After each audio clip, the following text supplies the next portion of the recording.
Thank you, Jesse. Laura Carno is the executive director of Faster Colorado, an organization that trains armed school staffers.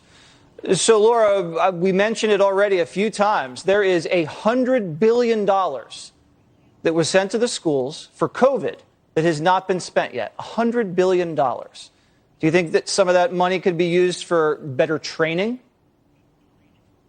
Yeah, and Jesse, you look at this and you say it happens over and over and over again. It's not a surprise that these things keep happening. Whether it's COVID money being used to better protect schools, armed staff programs like what we do here in Colorado that are very, very low cost because these are people who already work there. They just get extensive training to be able to protect children.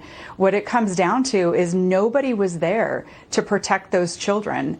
Whether there was a school resource officer somewhere else in that school district, they were not there to protect those little 7, 8, and 9-year-olds.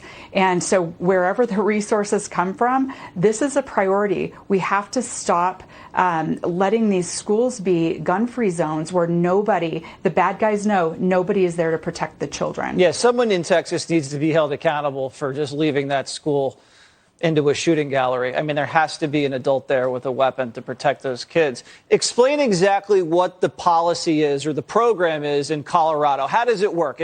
Is like a gym teacher or a math teacher, do they volunteer and step up to say, hey, I'd like to go through some training. I'd like to be armed in case something happens. How does that work? Yeah, so first of all, the school board has to authorize this policy. So it's not that it is just happening anywhere. The school board has to have a very intentional policy. And by the way, this has been a law in Colorado for the last 18 or so years. And then the school decides how many people do we need, and they are absolutely all volunteers. Nobody forces anybody to be armed. But it could be the principal, the teacher, the janitor, the bus driver, the lunch lady. We've had a lunch lady and a school nurse in our program. And then they have to get really extensive training. And that's what we do at Faster Colorado. Our instructors are all active duty law enforcement instructors, exactly the type of people that you want training these defenders to protect our children if, God forbid, something like this happens in their school. What would you tell the viewer at home that's not familiar with firearms? Maybe they grew up in an East Coast city. It's not a part of their family. It's not their world. And they get nervous around weapons. They say, I don't want a gun in my child's school. What would you tell them? You know, a couple of things, Jesse. One, we all feel really comfortable with the armed pilot program, where some pilots are armed on some flights. We don't know which ones. And we all feel pretty good about that. It's a very similar kind of thing to armed school staff programs.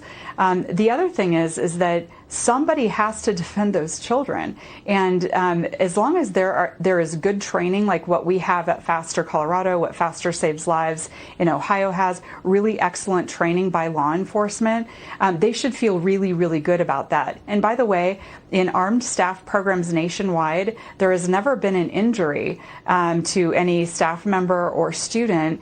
And research shows, this is according to crimeresearch.org, there have been 0 school shootings in schools with armed staff programs. So wow. It works, it's out there, and it's very inexpensive. We, here at Faster Colorado and in Ohio, Faster Saves Lives, we would all be happy to walk any school districts nationwide through how we do this here.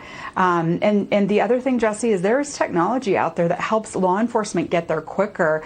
LifeSpot app, for example, here in Colorado, a lot of our schools use that. But it's very inexpensive, and we don't know yet, because it's still fog of war, obviously, how long it took law enforcement to get there. But if we could have shaved 2, 3, 4, 5 minutes off of that, could more lives have been saved? And this has to be a priority. I know schools are busy right now. There's graduation going on. This is a priority. This is our children's lives, Jesse. Yeah, the program is inexpensive and it works. I think that's a pretty persuasive argument. Thank you so much. Thank you. We're still